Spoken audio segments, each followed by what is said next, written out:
Welcome to the Brews and Appraisal Views podcast, where we blend the art of appraising with a touch of insight and a dash of humor. Whether you're a trainee, a seasoned professional, or just curious about the appraisal world, you've come to the right place. So grab your favorite brew, relax, and join us for some expert tips, real-world stories, and valuable advice to help grow your appraisal business. I'm your host, Dan Lindeman, certified appraiser serving South Florida for over 20 years. Hey, welcome back, appraisers. Today we're going to be talking about something a lot of appraisers are trying to chase right now. It's non-lender work. Divorce, estates, pre-listing stuff, litigation support. It's what we call the private side of the appraisal business. You hear a lot of people talking about the upside. You got the higher fees, better clients, more independence. But what you don't hear about the other side, the emotions of the clients, the conflicts, awkward situations, and moments where you really need to defend your appraisal, specifically in court. So today we're joined by my friend Mark Buhler out of California, and we're going to talk about the downsides of non-lender work. We're also going to touch on some appraisers' attitudes, but all of this is not to discourage you from doing non-lender work. It's to just prepare you what to expect. So welcome, Mark. Thanks for being here. Thank you, Dan. I'm glad I can come in here and bring the negative to your audience. Yeah, that's when I think of Mark, I think of the negative. I try not to be like that. No, I'm just joking. So what's going on? So you're out in Southern California? Where are you at? I am smack dab between Los Angeles and San Diego, right on the coast in a little town called Dana Point, California. Nice. Is the weather just beautiful year-round there? Mostly, yes. But for my friends that live in places that aren't, we really don't discuss weather that much. But I do have friends in, let's just say, New England who probably don't want to hear about what the weather's like here. Oh, I always talk about the South Florida weather because just to rub it in everybody's face. You're mean. Come on. I know. I am mean. All right. So non-lender work. So what percentage of your business is non-lender work? And, what are some of the biggest challenges appraisers that you've dealt with that appraisers should expect? I had a feeling you would ask me about the percentage. So I took a look at last month, which was a big month for me, appraisal wise. And last month, total appraisal volume wise, last month I did more lender work than typical. And I was at about 2/3 non-lender. Typically I would push that number up from 67%, probably closer to 80%. Yeah. The lender work that I do is for a direct lender and for the VA. And that's what I'm down to. So a lot of non-lender work, especially this time of year, we've got tax time. And I know I had spoken with you about it, and you said that the majority of your non-lender work comes from divorce, and the majority of mine actually comes from estate work. But yeah, we both get a little bit of each. I know, I understand. Yeah, that's it's just the way it developed. That wasn't my intention, is to do a lot of divorce work, but that's what developed the most and what it seems to be that I do the best with the attorneys and their clients. So I'm just running with it, and I'm growing it as much as possible. That's okay. I'm okay with it just being my biggest niche. That's fine with me. So I understand that. And also I think that what we should point out to people that haven't ventured into this area first is it may not be a bad place to focus on. There's a lot of concern about ending up in court, but honestly, you have clients that will come back to you over and over again, where I have clients that at the most they'll come back to me twice because I'm dealing with it right now. Say a couple in their 50s lost a mother. And so I did a stepped up tax basis appraisal for them 3 years ago. And then now their father just passed. So I do another one. That's pretty much it for the repeat business. Yeah, so it all depends on where it comes from. Like, where did those people originally find you? Was it from Google? Was it from a referral from somebody else? A lot of them find me off the Google business page. But if it is a referral from a CPA or somebody that works in that field, financial planner, those types of folks, they would refer me their other clients when they're faced with that same situation of dealing with taxation around inherited property. So what did you do in the span of 3 years where where you did the one appraisal and then 3 years later they hired you? Did you stay in contact with them? Did you send them emails every so often, or they just remembered your name and just contacted you? Yeah, the latter. No, I didn't. I don't follow up. I didn't. Um, So uh, like I consider those Google ones, it's like one-offs. Like mhm. yeah, you may never talk to that person again. You're just doing one appraisal and that's it. But definitely the referral sources are the estate attorney. Like I have probably 10% of my work is estate related. But they come mostly from the attorneys, and it's consistent volume, maybe a couple a month from one attorney office and then another one maybe once every couple of months. But you just need a lot of attorneys to kind of feed you, because it doesn't happen often, the need for an appraisal. Yeah, another source has been realtors that are questioned by their clients. Other people that are in the real estate realm. I've spent a lot of time over the last 10 plus years at realtor broker meetings where they're pitching their listings, the MLS type meetings. And at those meetings, you've not only got realtors, but you have other ancillary support, niches like loan, title, escrow, home stagers, home photographers, all those people. So if any of those people come across somebody that needs an appraisal, there's no other appraisers that are at that meeting. Right. So they'd be like, oh yeah, I know of this one guy. And then sometimes people will call and they'll be like, yeah, somebody gave me your name, but I have, a couple of other names. And here's the common thing that I hear. They gave me 3 names. The first guy retired. They gave me 5 names. The other 3 people didn't answer their phone. Or one of them I looked up and, their website was written in DOS. Or, it's just like, so the Google reviews, the Google My Business page with the reviews on there, that gets the phone ringing for, some of these people are tire kickers. They're shopping. They're looking for uh, the lowest price. Speed And is not an issue on the non-lending side typically. So turn time isn't as big of a deal. And you can sell them on, um, quality and something that they could actually use. So in the lending world, we used to say there's 3 aspects. People have heard this before, probably. You've got speed, turn time, fee, price, and quality. Pick 2, and I'll be able to help you out. But you're not going to get a high quality report fast. You're not in going to get fact, a high quality report cheap. So, pick what you want. And then I try and impress upon them that if you're doing this for a state for stepped up taxation, it has to be written a specific way that the IRS has spelled out for appraisers if they're not aware. right. The So rules are up there. you're selling that as you like, oh shit, Mark knows more about this than the other people that I called that answered because he brought this up. So that's a way to not really close people. It's just educate them and they get more comfortable with you and they're hiring you even if you're a higher fee because, oh wow, I think he brought that up. I wonder if the other guy's appraisal was up to code, or up to the standard. Well, and the hook would be, I don't want to, if price is an issue, I have other appraisers I could send you to. But the IRS wants it written in a specific way with their definition of value. And they've got a whole, section of their code that they want to have reporting completed. So I don't want to sell you, I don't want you to buy something that you can't, that's useless, that costs half as much. I'm Yep. going to give you something that you can actually use.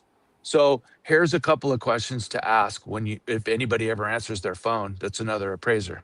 And I give them some of these tips about, what kind of form will you put it on? Ask the appraiser. Educate these people while they're on the phone. And I'm telling them kind of straight up, it's not that important to me whether you use my service or not, because it really isn't. There's plenty of work out there, and Yeah. I'm getting tons of it. So I just want to be of a service to you and make sure that whatever you end up getting is going to be something that you can use. So ask them what form they're going to put it on, what definition of value they're going to use. And then the delineator is how far back will they go on the prior sales? Yeah. If they don't answer that one right, which I didn't even used to answer that one right, then call me back. Yeah. So this is a huge downside for the non-lending work is you have to answer your phone and you actually have to talk to people and have these discussions with them. So it's a lot more selling and upfront communication with the client before you even get the assignment. So you need to invest time in that or you're not going to close any of these leads. You're just going to quote a price and then they're just going to move on because you haven't developed a relationship with them. So you have to spend time doing this, and it takes time sometimes. Sometimes you're on the phone 15 minutes with somebody before they make a decision. So that's a big one. Answer your phone and take the time to answer all their questions and get the comfort level up so they hire you. The only way to get these types of referrals and to get these one-offs, to go with you is to build that trust. You've heard it said, you've got to become the authority and become the trusted authority, and you'll become the referral guy. Some of these people that I talk to on the phone, I might even talk them out of getting an appraisal. Do you really need a pre-listing appraisal? You're 100% correct. I do that same shit all the time is talk people out of getting an appraisal when they really don't need it.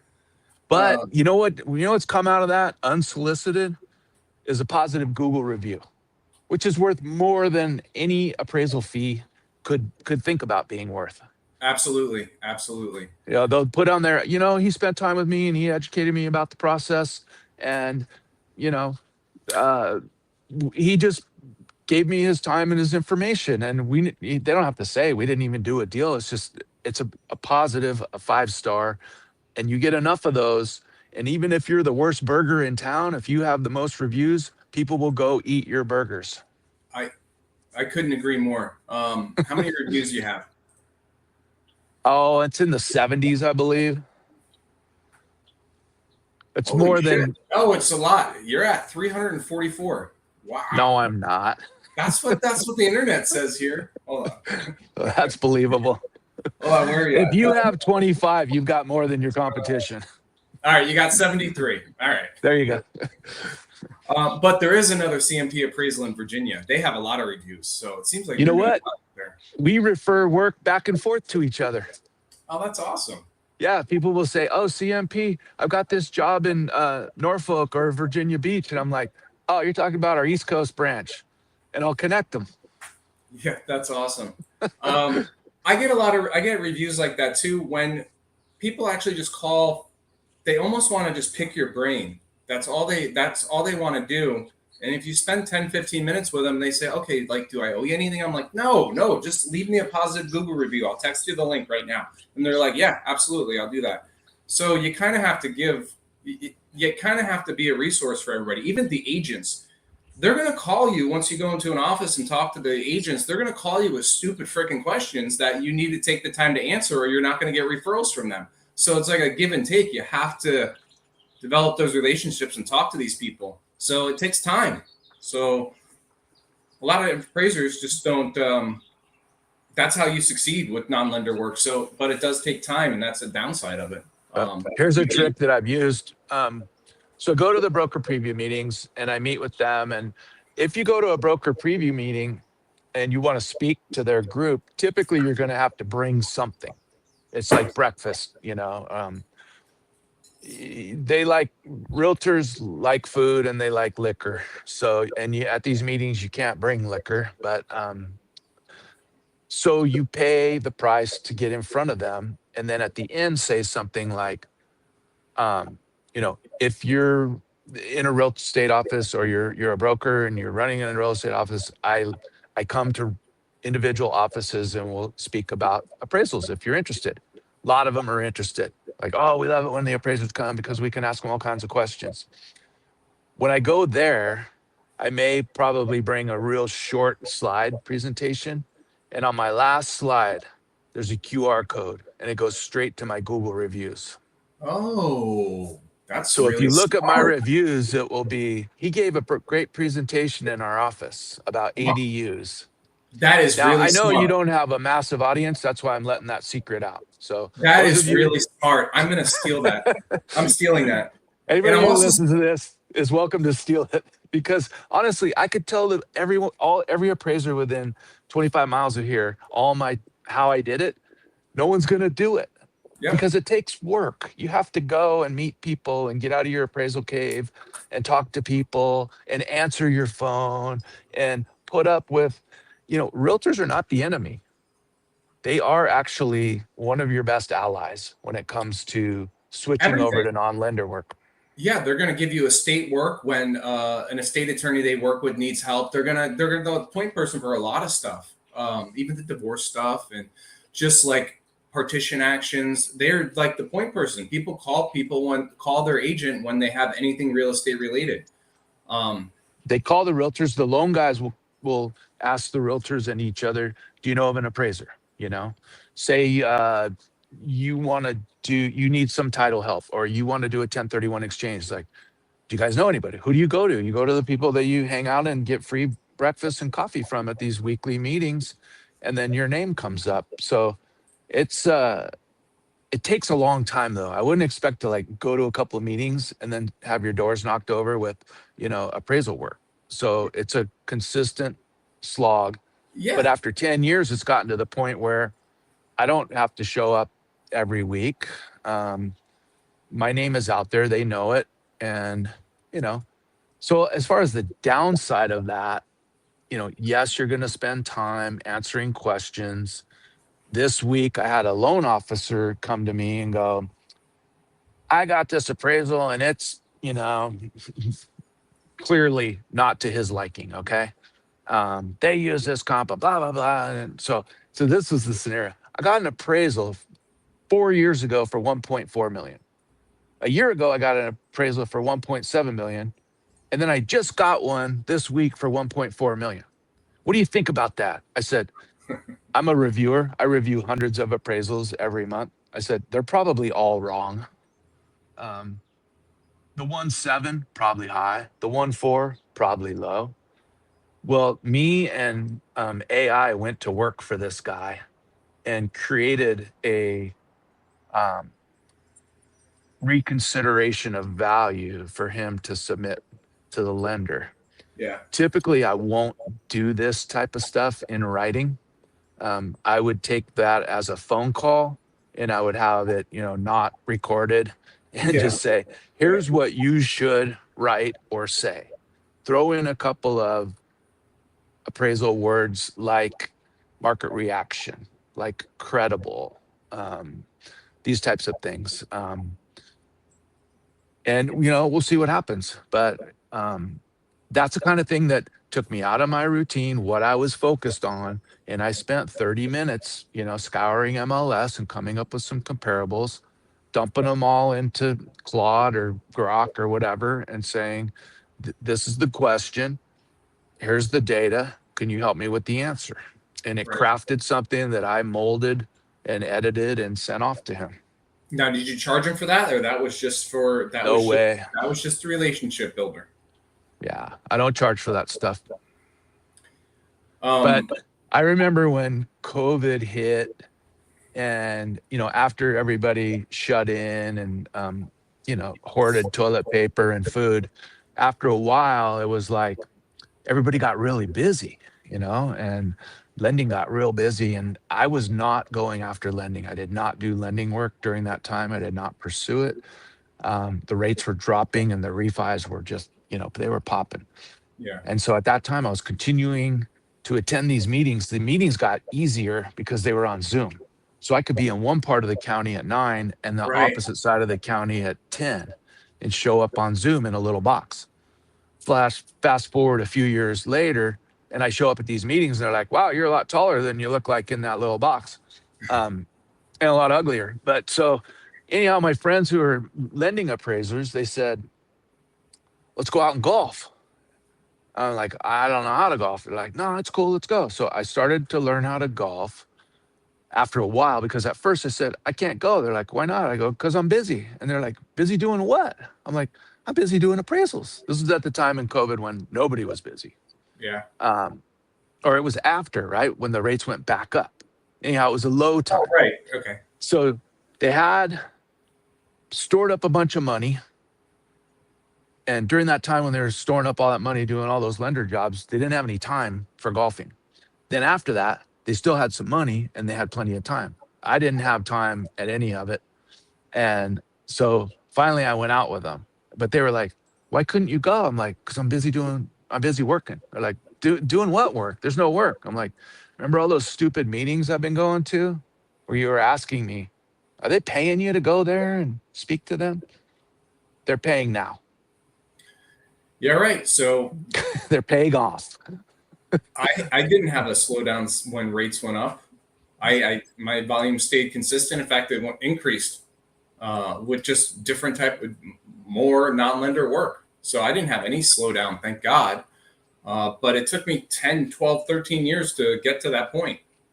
Do you find that there's a slowdown, especially on the divorce side, like when the economy starts to tank and people don't even have enough money to get divorced? It's That was a interesting. while back. And when the values are really high too. And now is a tough time too because the rates are so high. So if you're buying out a spouse, you may have had a 3% rate. Now you're buying out your spouse at 6.5%. That's tough. That's a tough ask. So now is a tough time. So when prices went really high and really low, there's kind of some volume swings there. But Yeah. at the end of the day, there must be a ton of divorces down here. I don't know what it is, but there's just so much volume. Oh, I live in Orange County. I think Newport Beach might be one of the top divorce places too. So we're kind of in similar type areas where, you got the old rich guy who's going to trade in on, trade his 65-year-old wife in on two 32-year-olds. Yep, exactly.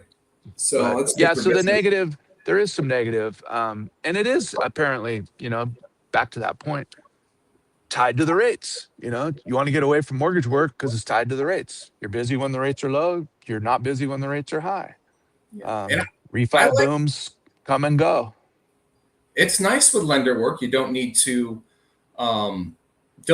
basically do anything to get the job. You get an email saying there's a job. You can either accept or reject it. There's no community. You don't need to reach out to people. And then the fees usually a little bit lower with some of the clients. It all depends. But some of my clients pay more than I charge for non-lending stuff. Yes. And then you submit it, and I typically don't get revisions. Not that I'm a great appraiser. I just know how to complete the report to the way they like it and know their nuances for each of the clients that I have. And there's usually no revisions that come back. And it's kind of like easy money sometimes if it's like a couple miles away from the house, something like that. So I like lending work, but I don't like the instability of it, doing all lending work.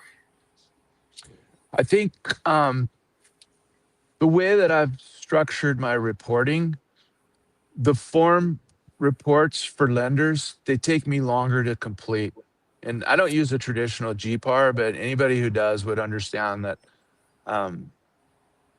there's a lot of stuff on the lending forms that you don't put in when you're doing a mortgage finance or a non-lending job. And as far as the revisions or the blowback, it happens, okay, with estates, with divorces, with all of it. And a lot of it, I think, might have to do with just we're not dealing with the same clientele. We're not dealing with people who look at appraisals every single day and do underwriting and reviewing and loans and lending and all that stuff. You're dealing with people that this may be the first time they've ever seen an appraisal. So the report has to be written in a way that they can comprehend and understand it. But there are value disputes. Definitely there are, because people set expectations. Because they're not aware of the way that appraisers are bound by the rules. I have people that call me and say, I have this property, I need it to appraise for 1.4 million, and here's the address. And I'm like, well, I can't unhear that. So you've just broken my appraiser independence, and I don't think that we should even continue the conversation. Or, I want you to go high, I want you to go low. And all I can say is, Well, I have to abide by the rules and I have to be fair. And if this goes the distance and we end up in front of a court, in front of the IRS, I need to be able to, support what I've done. Are you going to be standing next to me with your wallet when, we decided to go high or low or whatever? So um, it's the anecdotal stories that you hear from these non-lending jobs and the public and the kind of things that some of them try to get you to do. It's not that much unlike what some people at lenders and AMCs might try to get you to do. Right. It all depends. So people can, for me, people can say whatever they want to say. Like if they say, "Hey, I need $1.5 million for this property," I'm like, that's really swell that you need that. It is what it is. Whatever the sales support they support, I don't care if it's coming in at 1.2 or 1.9. I don't care. It's just whatever the data supports. So I'll just take that 1 year and out the other. And the same thing. And then they're always like, "Oh, no, no, no, no! Don't get me wrong. I didn't want to, influence you." I'm like, "Yeah, you did want to influence me." So, well, here's another thing about estate work. One person calls you, and they say, "We've inherited a property, my siblings and I, and we need to get an appraisal for whatever they plan on doing with it. They might plan on selling it." Now we're getting into territory where we might actually be approaching something similar to a divorce. yeah. Because what sometimes can happen is everything's amicable. When some guy from Ohio calls me and says, "Yeah, my grandma left this house to me and my brother and my sister, um, and it's oceanfront in Laguna Beach. And she bought it in 1950 for like $60,000. Well, as far as they know, because they don't do real estate, they're out doing what they do. And in Ohio, all the houses are worth, let's say, $350,000. So they're assuming that grandma's house worth $350,000. So I go out and appraise it, and they're like, "Oh yeah, everything's amicable, everything's cool, we're all good with each other. I love my brother, love my sister." Then I come back and say, "You know what? The house is worth $18 million. Now we're not cool anymore. Yeah. Now, oh, who wants to pony up 12 million to buy out the other two people? Who wants to do, we want to fight, we want to sell, we want to keep, we want to rent, we want to." Now you've got a family feud going on here. If you're not solid in your value, one of those people is not going to be stoked with what you've just done. Right. So an estate has every chance of going sideways as much as a divorce. A divorce, going into it, these two people don't like each other. One of them's going to want it this way. The other one's going to want it the other way. And it's clear to figure out who's buying who out when you go to the house. Oh, yeah, it's the worst house in the world. Or they're showing you a scratch on the floor, and then the other guy's showing you the brand new doorknobs, or gal. It's like, okay, I know where we're at, and I'm not going either way. So I actually like knowing who's buying who out because I know how to weigh what they're telling me, whether it's bullshit or not. It helps me weigh how much weight to put on their whatever they tell me. Yeah. So, it's not all, oh, and here's another thing. When lending slows down or gets oppressive, or they change how you report, and now you have to go buy an iPad and do it in a completely different way, just saying, "Oh, I'm just going to go do non-lending work right now." It doesn't happen like that. I wish it did.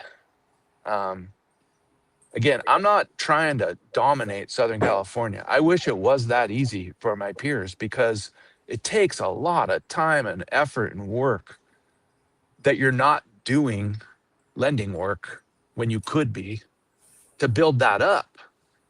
And so to just flip a switch and say, "Well, there's no more lending work. Now I'm just going to do non-lending work."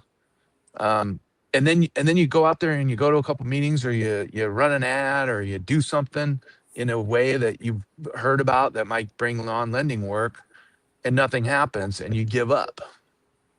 So it's sales. I mean, we're in sales, and Exactly. we're selling our product, which is, a PDF report, and it's based on our head knowledge and our space. So I think that there's a lot of misconception among appraisers about how all that works. there's always been kind of a negative spin on just about anything. I've been doing this since, well, let's just say a long time. We used to look up the comps on microfiche machines. We used to write the reports with typewriters. I know there's other people that have been doing it longer where they use these little cards and they wrote on the back of them or something, or, they flipped a coin and they said 1,000,000, or back then it was, 150,000 or 200. But back then they were going to get rid of appraisers. Started in 1987. Okay. That's almost 40 years ago. Wow. I was born a couple of years before that. I tell people about that. Like, you remember when Rodney King got, I went to South Central and, made a killing up there. A bad term, but yeah, I did very well up in that area because everybody was afraid to go there. Guys like, yeah, I was 4 years old when that happened. I go, that Sublime song about, April 20, 1994, there was a riot in the streets, and that one. They're like, yeah, 94. Yeah, I was, still pooping my pants. But I'm like, yeah, I was up there. So, but back then it was like, you're going to be replaced. And it was like, oh, we're going to do 704. That was the exterior drive-by. They called it 2055. So I've been around long enough to see them change the form twice. We had an 89 form. We had a 2005 form. Yeah. So they changed it twice. So don't worry about this UAD. The over and under on that for me, I'm going to go April 1st, 2027 on record. April 1st, hold on. April 1st, 2028. Because on April 1st, they usually pull the rug out from us appraisers. That's when we found out that we were going to get what was customary and not reasonable. That happened to come out on that particular day. So I don't think anyone's ready for 3.6. But my point is, we got to change. We're going to have to go do a property without going inside of it on a 704 or a 2055 or on a GPAR form. Full inspection, inside out, only outside inspection. Heaven forbid they actually have no inspection at all on a GPAR. Most appraisers would resist that. Most appraisers would resist a desk appraisal, a desktop appraisal, a property data collector, a pizza guy going in through the thing with the camera. Here's the thing. It's going there. Yeah, and that's, I see it as a huge opportunity to give. I make more money per hour when I do a desktop type report. And when I say desktop, I mean it's a general purpose form. The only difference that you know of is these pictures came from the MLS that it closed a couple years ago, or the client gave me the photographs. I've got the permit history and then their description of it. And basically it's the same appraisal, just the box check did not inspect. And I'm making it I'm completing it like, hey, this appraisal is, subject to an interior observation by this appraiser, or interior exterior observation by this appraiser. Nobody knows the difference, and I'm making a lot more money per hour. I offer, like, for an easy job, like, hey, it'll be $495 for this little single family house, but you can save $150 by by me relying on the MLS and public records. They're like, oh yeah, let's do that because it fits my need. I'm like, great. Now I don't need to leave the office, and it takes me 2 hours or whatever to complete it instead of 4. We don't go inspect every comparable. They have interior photos of those. So, yep. And IRS will accept that. I do. A large law firm hires me to do appraisals all over the state.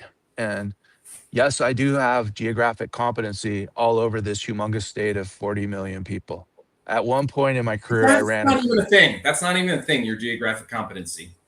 I ran a crew that covered all of California during the foreclosure meltdown, and I had 30 plus appraisers working for me. I'm currently licensed in 11 states. So I have some pretty good geographic competency. In the beginning, I didn't, but when I first got my license, I didn't either. Yeah, right. I grew up and worked in Huntington Beach, California, and all I knew of it was where I went for dinner and where I went to the movies, and I didn't know anything about real estate. So I think all of this reluctance to and to lean towards this mindset of, that's not good. That's not good for me. It's not good for the business. It's not good. It's bad.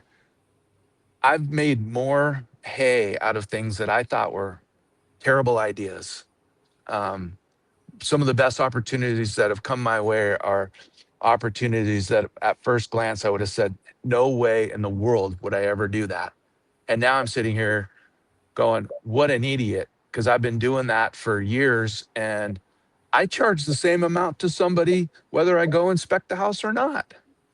There's no discount because if I'm going to save you money on your stepped up tax basis, what do you care if I go look at your house or not? Um, you're gonna you're gonna get a value that's gonna ultimately save you on taxes. Another anecdotal story: I had a guy come to me, and the father had passed away a year or two earlier.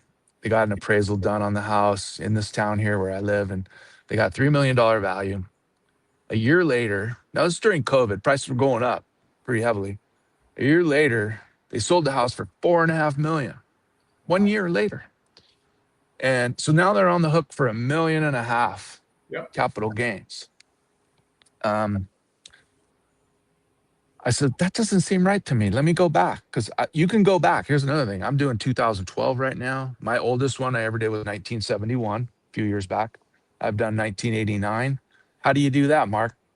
If you have friends in title, they can help you because public records goes back, but those prior transfers get lost in the shuffle if the house is sold a lot since 1989 or 2012.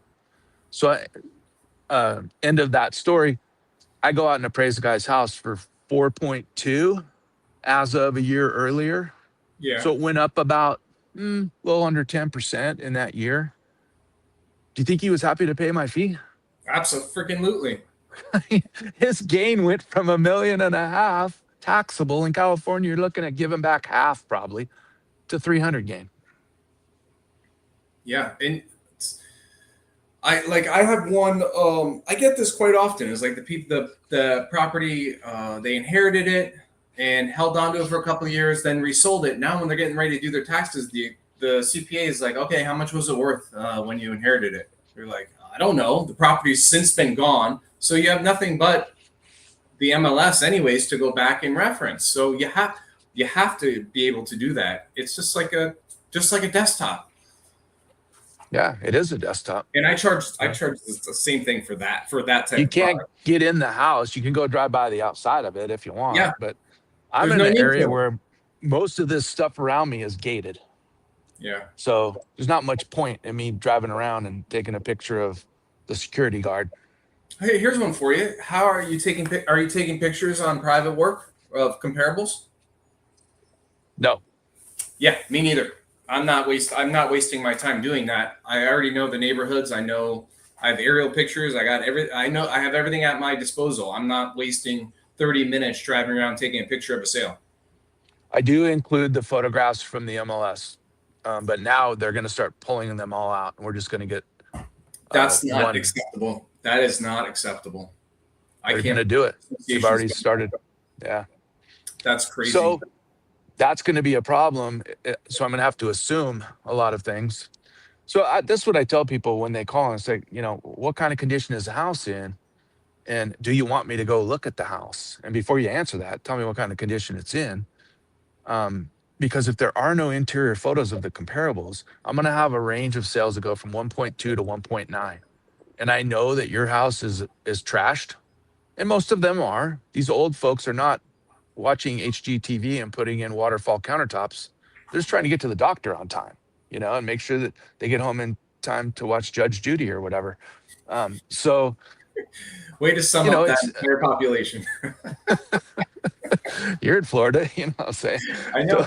But old folks, so I would assume if I had a range of 1.2 to 1.9 that your house is going to be closer to the lower end of that range. Yeah. Sometimes you walk into these places and you're like, ooh, I need a gas mask or something. And so now you have, you got to search for fixers and homes that were maybe sold twice is a good way to do it. And that first sale was when the flipper bought it and it was trashed. Yeah. So yeah, I mean, it's a totally different game than the lending game. And it's got a lot of positives, but it's not without its negatives. And I've also heard of appraisers don't even measure the house for non-lending. So here, like I still measure a lot. I still measure the houses, but I'm using the public record square footage when it's close enough. When there's no errors, I'm relying on the public records every time. If my square footage is near there, I'm just going with public record for consistency purposes. I measure them pretty much every time. And I'll use a QB Casa if it's, a crazy large house. And I figure, heck, if I didn't measure it, I'd be in and out of there in 5 minutes. So I should hang around, It's part of the show. Like if you're charging $1,000 for the job, it's part of the show. Taking your little pictures, taking your measurements. And I could sit down and watch The View with you for 20 minutes and then leave. I don't know. It's part of the package. It's part of the show. I had that conversation with a divorce attorney one time, and he's like, do you really need to go there? I'm like, it's all part of the show. It's just like, hey, look at this measuring tape, look at this laser, and look at my clipboard. When you're going to court, you got to go there, and you've got to do it. So here's another thing. It's definitely going to be potentially going to end up in a courtroom. Oh, man, charge more because you're going to take longer reviewing and re-reviewing. And at the inspection, you're not going to miss one thing. Yeah, for the litigation work that's going to end there, you have to there's no way you have to charge more. You can't charge the same as like a listing appraisal. You have to charge more because that appointment's going to take forever to get scheduled. If there's problems getting access, you're dealing with a couple of attorneys. You're dealing with multiple emails before you even get to the property. Then afterwards, you're dealing with the drama at the appointment. You're dealing with the people's emotions. You're dealing with so much extra shit for that. You have to charge more, and that's fine. You're just getting paid for your time to deal with that stuff. Yep, and I know people that just charge by the hour, and so if you've done it long enough, you can anticipate how many hours it's going to take. And you don't know how much drama time you're going to spend, but I think it's really important to, whether your state requires it or not, is to draft an engagement letter and spell it out. And some of them can get very verbose and long. I went to Peter Christensen's site and sort of, he's got some helpful templates and stuff, and I sort of crafted them to my own.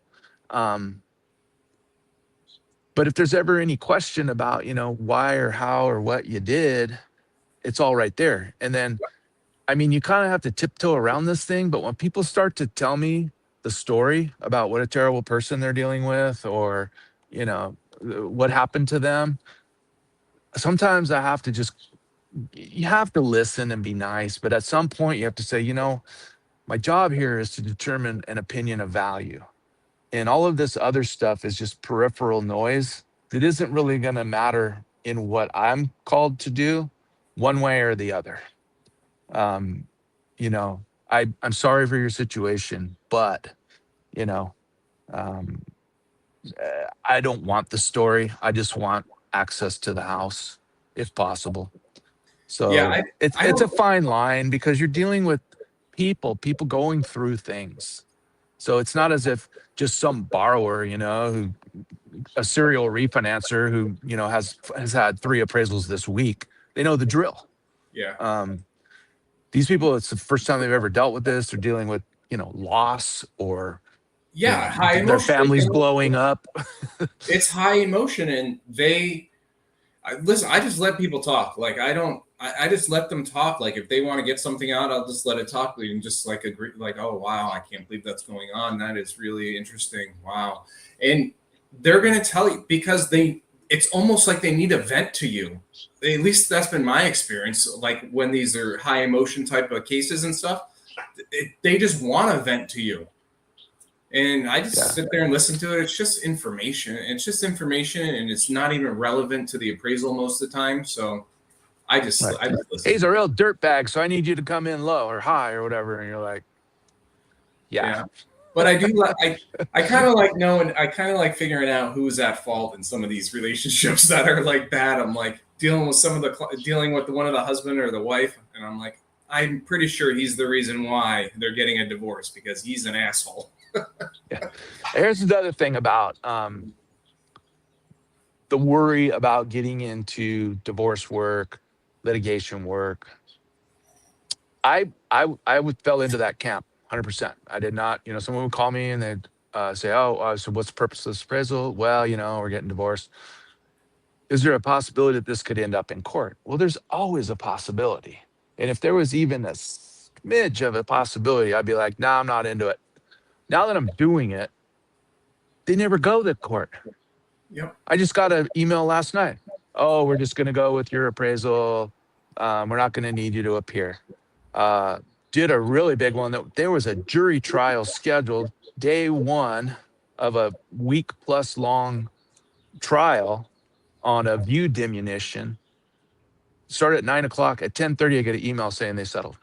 They're not going to need me to Yep. And that happens And I all went the time. through deposition. I went through the whole thing. And here's another thing about not wanting to do desktop, drive-by, lender work, non-lender work, whatever. I thought that I didn't want to do litigation. But a long time ago, somebody asked me if I like sushi, and I would say, I don't know. Like, what do you mean you don't know? I'm like, I'd never tried it before. So then I ate it, and I'm like, yeah, actually, I do like it. So it was like, do you like going to court and doing divorce litigation work? No, I don't like that. Really? How many times have you done it? 0. So I thought, I'm going to go do it and see how it is. I've done it a couple times. It was very lucrative. It's not super comfortable.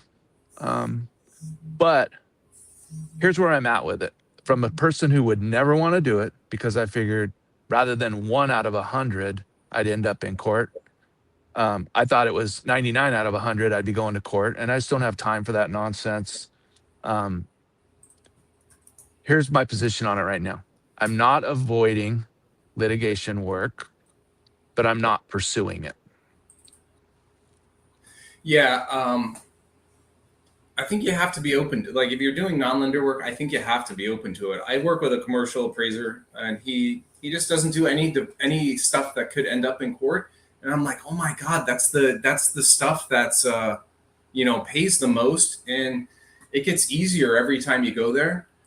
But I'm going to give somebody told me a long time ago that it's very rare that you'll end up in court, and I think that after being in this business for so many years, I have a confidence that I didn't have before about going to court. Totally. And explaining how things are. But I got in deposition on Zoom, and I was fumbling over the difference between an extraordinary assumption and a hypothetical condition.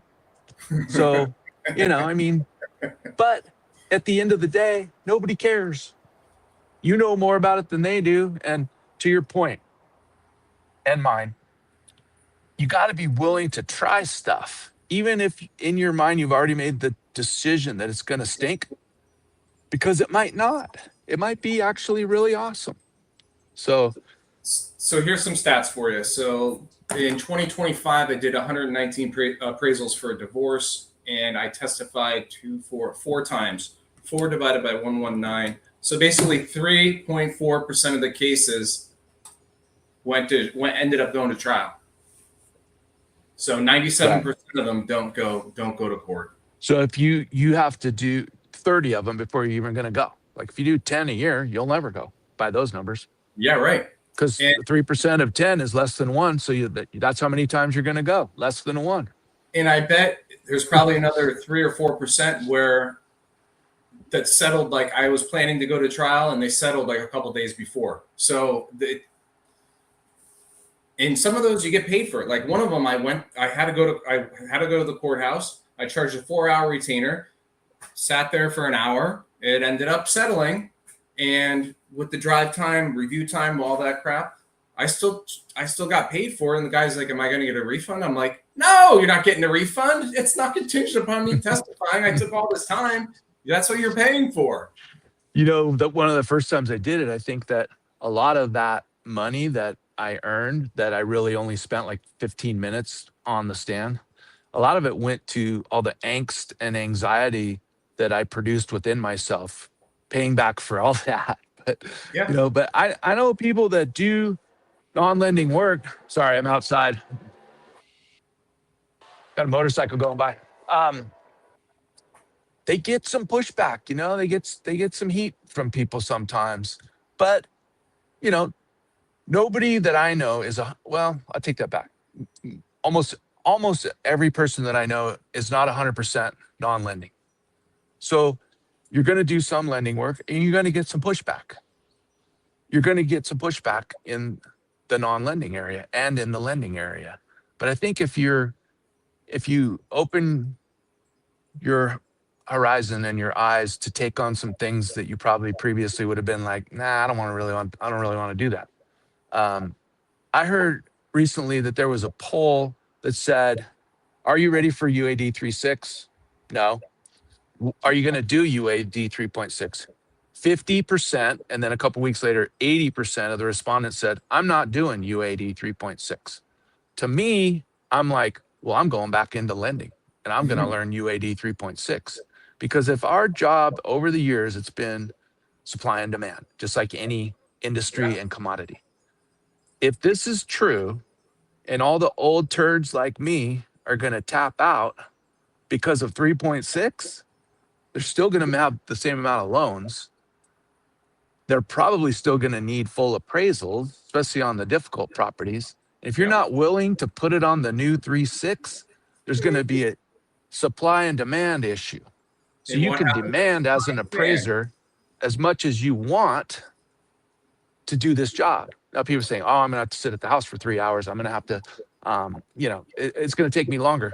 Yeah, it took longer when we went from, the stone and tablet to the pen and paper and to the typewriter, then to the computer.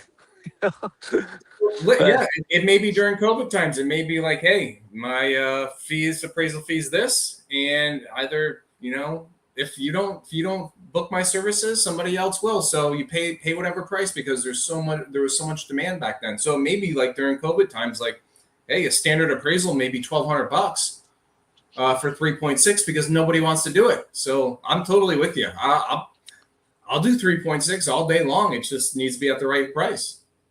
I think with the right mindset, you can turn lemons into lemonade with just about anything. If you see something that looks like, oh, this is going to be terrible, there's got to be some way on the other flip side of that to make it wonderful. And when it comes to appraisers and their skill set and litigation or support or consulting, it's not just about telling people what their houses are worth and helping them get loans. I did a legal case on measurements, measuring properties. They were misrepresented. Someone had a problem with that, I happen to know a lot about solar. I've been called in with people who have unfair buyouts at the end of their solar agreement. And so they're trying to buy it from said solar company, and it's inequitable. So at the end of this thing, we want you to buy it for $30,000 when it's like, it wasn't worth that when it was installed, and it's worth way less than that now. So, I mean, what are you good at? Are you good at doing something that other people don't do? Can you see beyond the 1004, beyond the measuring the house and kicking out a number? Because there's other things out there that you could spin off into and become an expert witness on just about anything. Yeah, absolutely. Like, I'm working on one now where I'm getting paid by the hour. I didn't, because they couldn't narrow down what they wanted. I said, all right, this is my hourly rate. And it's high. I think it was $350 or $375. And I need to come up with rental values from a couple of years ago for this property because it's in litigation. And that's kind of the way they're trying to figure it out is, hey, if we could have rented it out, it was so much a month back then. And we need to figure out that number so we know how much to seek in damages. So I'm like, not something There's so much out there, but I'm willing to do it. There's so much out there. And when someone comes to you with something that's outside of your typical framework that you usually work in, where you're at, if you knew how to go and look at houses that have been swamped and flooded by hurricanes and such, and what's it going to, as is after repaired kind of stuff, where I'm at, where houses burned down, mudslides. It's just, these natural disasters that happen. You might be in an area where, you can start to think about, what do I know how to do? And how can I leverage that? When things get real busy and supply and demand drives the price down of the appraisal report. There's however many thousands of people around that are willing to do it for less than you. Figure out how to do something they don't know how to do. Right. And find clients that value that, because a lot of the lending work, they don't care if you know how to do it or not. No. That's not a criteria. The criteria is how fast and how much. Exactly. And if that's where you want to play, learn how to be faster and make Right. your how much even more per hour, because it all boils down to, what are you getting paid per hour? Right. To start out this call and say, what are the negatives about doing non-lender? I guess they're similar to the negatives of doing lender. And again, back to the mindset, you can turn a negative into a positive. You could take a complaint and turn that into a positive Google review. Right. If you handle it correctly and you solve it. So speaking of a Google review, that's another thing. The downside of non-lender work is reputation. You have to keep a good reputation. Like, if you start getting a lot of negative reviews, that is going to impact your business. Like, that's why you try and cut off like a negative review at the pass. Like, I have a thumbs up and a thumbs down in my email. So like, how was our service? Thumbs up, thumb down. They click thumbs down, it sends an email to me. They click thumbs up, it goes to my Google review. So it's like, you have to worry about your reputation too, which is another stress in non-lender work. And that's my biggest one, is protecting my reputation. I don't want to piss somebody off who's gonna, somehow take out a vendetta against me. So that's a big concern for me, is reputation. It is. And when these situations arise where you have a non-lender client that is somehow not pleased with what you've done, people that are in this space, the first thing they think about is the Google review. Like, I need to make this right, because the worst thing I could have is a negative Google review. Well, if you have a lot of them, yes. But have you ever seen like a place that has every single one 5-star? Yeah. And then you get these emails in the morning. It's like, hey, we can give you 25 stars for $300. It's like, are those all legit? Yeah. So a negative one here and there, have your brother write one. He knows you're not 5-star. That's a good point. Yeah. Oh man. All right. So we went an hour. I know we wanted to go a little bit less, but I could probably talk another couple hours with you. We could do that off the camera, I'm sure. Yeah. So any other advice to appraisers out there about non-lending work or attitude, or about anything else to give them some tips here? I think that, like I just mentioned, if you can try and make lemonade out of some days, seem like nothing but lemons falling on your head, and you can't see a way out of it, the treadmill of it, just step back a little bit and take that hit financially. Because if you can figure it out how to spend time working on your business and get it to the point where you've got options, and when that, that tried and true place that always emails you some offer for something that you're not super happy about doing, maybe you can say no to it because you've got something else. So I think that don't say no to every opportunity.